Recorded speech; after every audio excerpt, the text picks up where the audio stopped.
All right, let's go over now to the talk table. Peter Craven.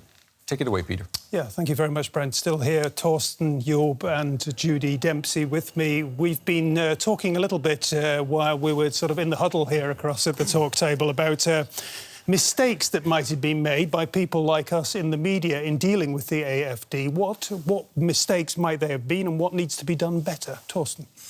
I think I mentioned the kind of all too easy labels we kind of smack on them, like being a neo-Nazi party or a Nazi party. I think we need to look at the diversity that's within the AFD and take that diversity seriously and call them out for extremist views, but also report accurately. And the other hand, I think we don't need to kind of fall for every little bomb they throw into the public sphere. We've been doing that. There's always breaking news if some AFD person breaks some taboo, and then we kind of make that the headline.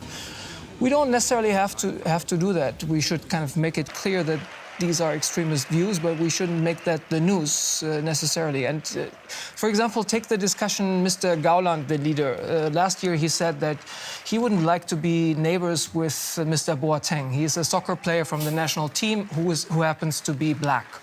And then the media actually went out and asked people, the real neighbors of Mr. Boateng, whether Mr. Boateng was a good neighbor. That's, of course, falling into the trap that was set by Mr. because he framed the discussion, and the discussion shouldn't be whether Mr. Boateng is a good neighbor, but whether that's a crazy proposition to classify good neighbors according to the color of their skin or their religion to begin with. So I think we really need to smarten up on that front. I suppose the question is, are they going to continue throwing bombs, as Thorsten put it? Because we've just heard Alice Weidel promising constructive opposition from the AFD. What do you make of that? Yeah, you bet they're going to throw bombs. I mean, she said constructive opposition. Of course, that's what Geert Wilders also said in the beginning. And now, what the problem for the AFD is that now you have the CDU-CSU already taking over points of the AFD when it comes to migration, when it comes to integration. We have a stricter integration law now in Germany. The only thing left for the AFD is to further radicalize, or to at least to be noticed in the media, and therefore you have to shock sometimes. But coming back to what the German media, I think, should have done better is have been so focused on the democratic level of the party that they have forgotten what is behind this populistic revolution, what's going on in the country. Like I said, the 30% of the disenchanted people, when were we actually talking about them?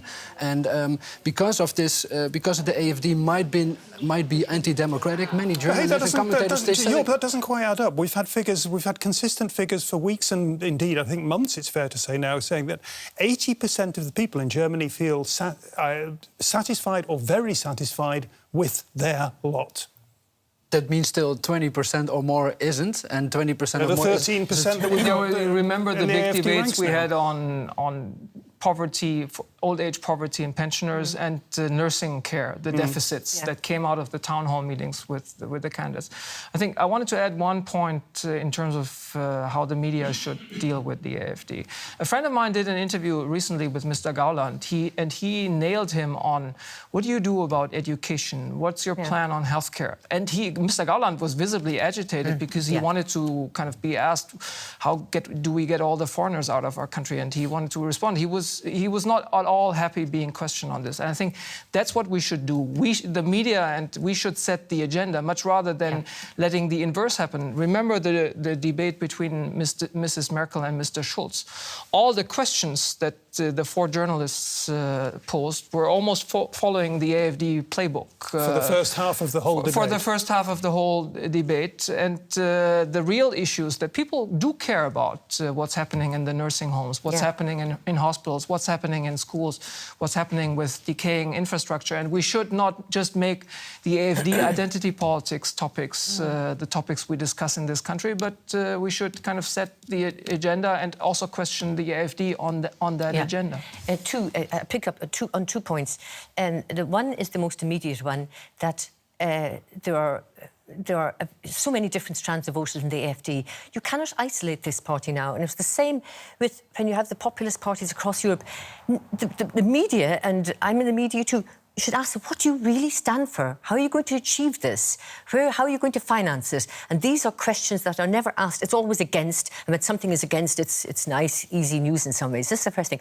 But secondly, and I think more importantly for the German, I hate to use this cliche word, narrative, the language, the discourse has changed over the past 5 or 6 years. Taboos have been broken, and now the status quo has to deal with this. It's not integrating it, but understanding where it came from. What are the taboos that have been broken? The Nazi issue, the Holocaust memorials, too much not taking the praise for the German Wehrmacht, which was happening in any case a decade ago. Remember an exhibition in, I think it was Dresden. But these are issues that are out there now and they cannot be ignored. OK, I'm getting the word. We've got to go to Brent. He's got a recap for us.